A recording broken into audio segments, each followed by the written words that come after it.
কুমিল্লা সিলেট মহাসড়কে বছরের পর বছর ধরে যানজটে অতিষ্ঠ মানুষ। এ রাস্তায় আটকে থেকে প্রতিদিনই ৩ থেকে ৪ ঘন্টা সময় নষ্ট হয় যাত্রীদের। এছাড়া স্কুলগামী শিক্ষার্থী, ব্যবসায়ী সহ রোগীরাও রয়েছে বিপাকে। ভুক্তভোগীদের অভিযোগ, ধারণ ক্ষমতার অতিরিক্ত যানবাহন চলাচল সহ ট্রাফিক পুলিশ না থাকায় ভোগান্তি বেড়েছে। কুমিল্লা প্রতিনিধি আবুল খায়েরের তথ্যছবিতে বিস্তারিত জানাচ্ছেন মৌসুমী রহমান।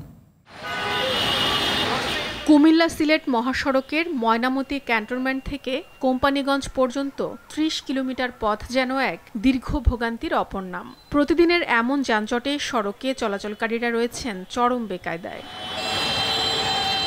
ভুক্তভোগীদের দাবি, গেল ১০ বছরে এই সড়কে ৫ গুণ বেড়েছে যানবাহন, কিন্তু তার নিয়ন্ত্রণে নেই ট্রাফিক পুলিশ। এছাড়া অবৈধ সিএনজি স্টেশন, রাস্তার পাশে অপরিকল্পিত বাজার ব্যবস্থাপনা সহ নানা কারণে কমছে না যানজট।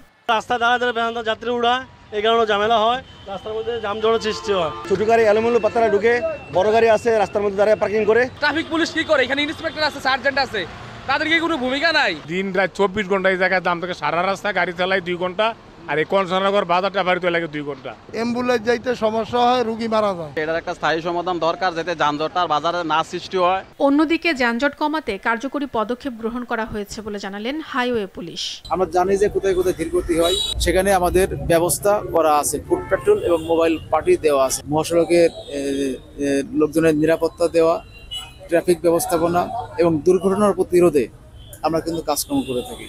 এই সড়কের আশেপাশে রয়েছে বেশ কয়েকটি বড় বড় বাজার।